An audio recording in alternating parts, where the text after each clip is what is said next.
Assalamualaikum warahmatullahi wabarakatuh. Perkenalkan, nama saya Mutia Silvi Guswita dari kelas 18A. Saya ingin mempresentasikan mengenai hadis atau sunnah sebagai sumber ajaran agama Islam. Sunnah atau al-hadis sebagai sumber ajaran agama Islam. Pengertian al-hadis dan al-sunnah.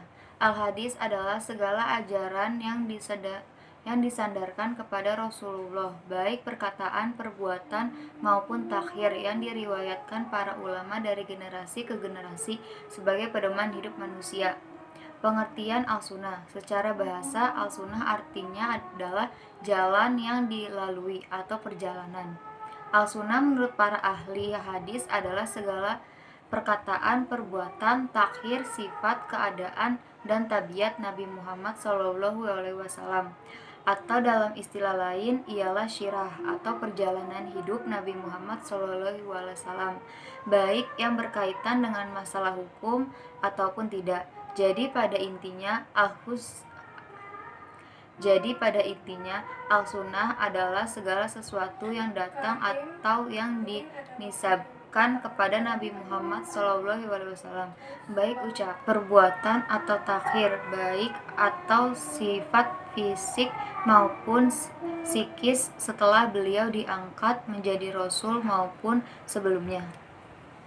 Sunnah dibagi menjadi 3, yaitu yang pertama ada sunnah fi'iliyah, yakni berupa perbuatan Nabi Muhammad SAW, seperti tata cara sholat yang dicontohkan Nabi Muhammad SAW. Yang kedua sunnah qauliyah, yakni berupa perkataan Nabi Muhammad SAW, seperti ucapan beliau mengatakan, tidak sah sholat orang yang tidak membaca Al-Fatihah, hadis riwayat Bukhari. Yang terakhir ada sunnah takrijiyah, yakni berupa ketetapan Nabi Muhammad SAW, bentuknya berbagai macam, antara lain diamnya Nabi Muhammad SAW ketika melihat atau mendengar perbuatan yang dilakukan oleh para sahabatnya. Selanjutnya ada kedudukan dan fungsi al-hadis. Kedudukan al-hadis. Hadis merupakan sumber ajaran agama Islam setelah Al-Quran. Al-Quran sebagai sumber ajaran utama agama Islam masih bersifat umum atau global, sehingga membutuhkan penjelasan-penjelasan. Al-hadis itu berfungsi sebagai penjelasan Al-Quran, sehingga tanpa al-hadis, seseorang tidak dapat memahami Al-Quran secara sempurna. Oleh sebab itu, Allah Subhanahu wa Ta'ala mewajibkan hambanya taat kepadanya dan Rasulnya. Bahkan seorang yang berpegang teguh kepada keduanya dijamin hidupnya tidak sesat selama-lamanya, sebagai firman Allah. Yang kedua ada fungsi al-hadis. Fungsi al-hadis terhadap Al-Quran adalah sebagai berikut. Al-hadis berfungsi menguatkan hukum yang ditetapkan Al-Quran. Misalnya, Al-Quran menetapkan hukum tentang puasa, sebagai firman Allah, hai orang-orang yang beriman, diwajibkan atas kamu berpuasa sebagaimana diwajibkan atas orang-orang sebelum kamu, agar kamu bertakwa. Surat Al-Baqarah ayat 59. Lalu al-sunnah menguatkan dalam sabda Rasulullah SAW, Islam didirikan dalam 5 perkara, yaitu persaksian bahwa tiada Tuhan selain Allah dan Muhammad adalah utusan Allah, mendirikan sholat, membayar zakat, berpuasa di bulan Ramadan, dan menaikkan ibadah haji ke Baitullah, hadis riwayat Bukhari dan Muslim. Selanjutnya adalah hadis berfungsi memberikan rincian terhadap pernyataan Al-Quran yang bersifat global.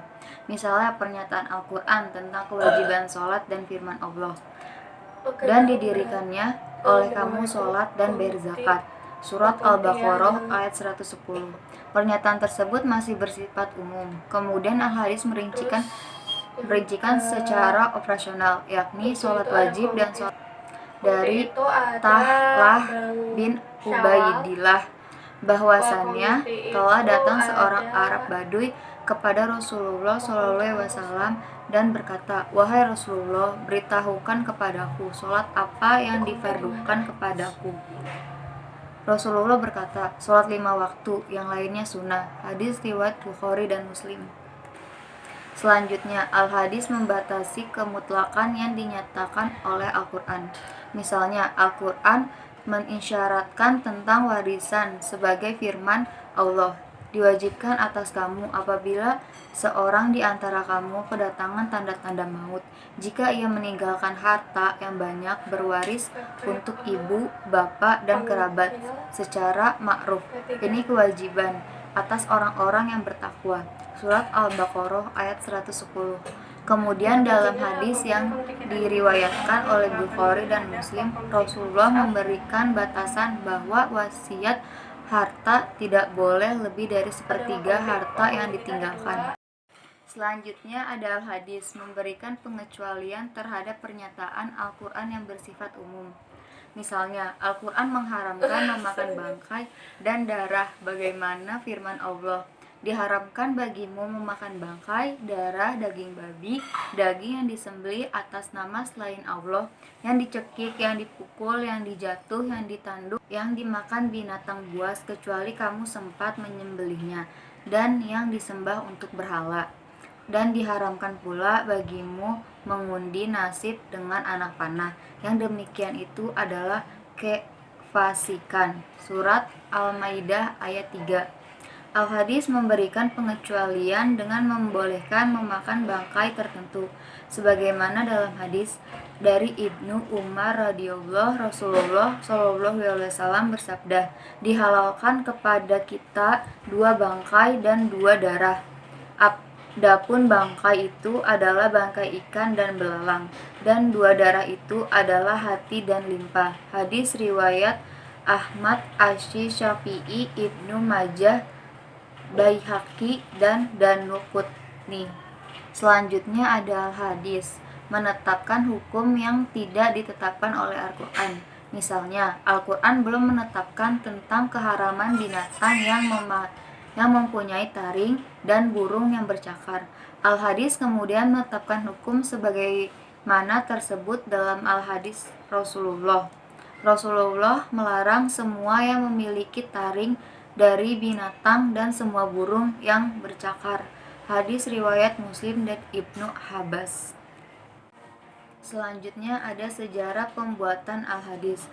Proses pembuatan al-hadis memiliki 3 tahapan. Yang pertama ada tahapan periwayatan secara lisan, yang kedua penulisan dan pembukaan hadis, yang ketiga ada seleksi hadis. Selanjutnya ada macam-macam hadis. Jenis-jenis hadis atau macam-macam hadis dapat dilihat dari 2 sisi, yaitu dari segi kuantitas yaitu jumlah periwayatan, yang kedua dari jumlah kualitas atau diterima dan ditolaknya. Dari segi kualitas atau dari segi jumlah periwayatan, hadis dapat dibedakan menjadi 2, yaitu ada hadis mutawatir dan hadis ahad. Yang pertama ada hadis mutawatir, yaitu diriwayatkan oleh sejumlah orang, minimal 8 orang pada setiap tingkatan atau angkatan. Sandaran periwayatan yang menurunkan kebiasaan mustahil, mereka sepakat untuk berdusta. Yang kedua ada hadis ahad, yaitu diriwayatkan oleh seorang atau lebih, tetapi tidak mencapai jumlah mutawatir.